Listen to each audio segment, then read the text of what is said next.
தோள்பட்டை வலி வந்து பொதுவாக ஒரு 40 வயசுக்கு மேலே வருதுன்னா அது ஒரு டயபெட்டிஸ்க்குரிய மார்க்கராக இருக்கலாம். அதுதான் காமனஸ்ட்டு. அது இடது பக்கமாக இருக்கலாம் அல்லது வலது பக்கமாக இருக்கலாம்.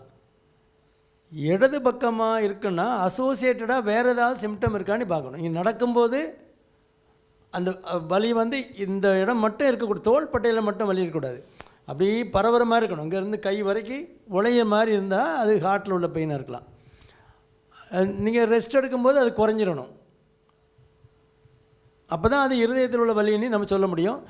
அந்த வலி வந்து நீங்கள் இப்படி கையை அசைக்கும்போது, பொசிஷன் மாறும்போது, மேலே தூக்கும்போது அதெல்லாம் நீங்கள் தூக்கலாம். அது ஒரு உள்ளுக்குள்ளே ஒரு உளைச்சல், நரம்பில் உள்ள உளைச்சல் மாதிரி இருக்குமே தவிர வலின்னு சொல்ல முடியாது. அது நீங்கள் யூஸ்வலாக ஹார்ட் அட்டாக் வரும்போது அந்த மாதிரி பெயின் வரும். ஏன்னா ஒரே நரம்பு அங்கேயும் இங்கேயும் சப்ளை பண்ணாலும் ரெஃபர்டு பெயின், இங்கே உள்ள வலி தான் அங்கே ரெஃபர் ஆகுது. ஆனால் அதோட அசோசியேட்டடாக வேர்வை இருக்கும், சிலருக்கு வாமிட் வர்ற மாதிரி இருக்கும். அந்த மாதிரிலாம் வித்தியாசமாக இருந்தால் தான் அது வந்து ஹார்ட்டையும் அதையும் கனெக்ட் பண்ணணும்.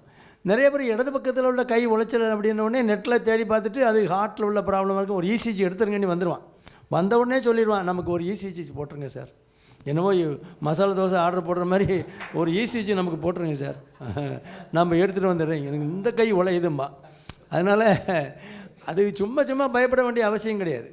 இடது கை உளைச்சல் பொதுவாக அது ஒரு டயபெட்டிஸ் உடைய மார்க்கராக இருக்கலாம். அது HbA1c சர்க்கரையினுடைய அளவு கூடும்போது அந்த ஜவ்வு ஜாயிண்ட்டை சுற்றி உள்ள ஜவ்வுகளில் அந்த சர்க்கரை படிகிறதுனால ஸ்டிப் ஆயிரும். அதனால் நீங்கள் சரியாக மூவ் பண்ண முடியாது, பின்னால் கொண்டு போக முடியாது, தலை சீவ முடியல, அந்த மாதிரிலாம் வரும், கம்ப்ளைண்ட் வரும். காமனஸ்ட் காசு. மற்றபடி சர்வைக்கல் ஸ்பாண்டிலோசிஸ்ன்னு கழுத்தில் உள்ள நரம்பில் உள்ள மிஸ்டேக்கும், அது அந்த நரம்பில் வந்து அந்த டிஸ்க் வந்து குத்திக்கிட்டு இருக்கனால ரெஃபர்ட் பெயின், அங்கேருந்து தான் எல்லா சப்ளையும் இங்கே வருது கைக்கு. அதனால் அந்த நரம்பு எங்கே சப்ளை பண்ணுதோ அங்கெல்லாம் அந்த வலியும் உளைச்சல் வரும். இதெல்லாம் சில காரணங்கள், முக்கியமான காரணங்கள். இதயத்தை மட்டும் நினச்சிக்கிட்டு கூடாது. இதுக்கும் எல்டிஎல் கொலஸ்ட்ராலுக்கும் சம்மந்தம் இல்லை. எல்டிஎல் கொலஸ்ட்ரால் அவர் எதுக்கு பார்க்க சொன்னார்னா, ஜென்ரலாக நீங்கள் ஒரு ஏஜுக்கு அப்புறம் எல்டிஎல் கொலஸ்ட்ரால் 100க்கு கீழே இருக்கா அப்படிங்கிறது பார்த்துக்கிட்டா நல்லது. அது ரொம்ப சிலருக்கு அப்நார்மலி ஹை 140, 160, 180 அப்படி இருக்க ஆட்களுக்கு வந்து சைலண்டாக இரத்த குழாய்கள் அடப்பட்டு போகும். பிறகு திடீர்னு 55, 60 வயசில் வர வேண்டிய ஹார்ட் அட்டாக்கு 40 வயசில் வந்து நிற்கும். அதனால் அது பார்க்குறதுனால ஒன்றும் தப்பு இல்லை. அதுக்கும் இதுக்கும் முடிச்சு போட முடியாது. அதுக்கும் இந்த லெஃப்ட் சைடு கை உளைச்சலுக்கும் ஒரு பெரிய சம்பந்தம் கிடையாது.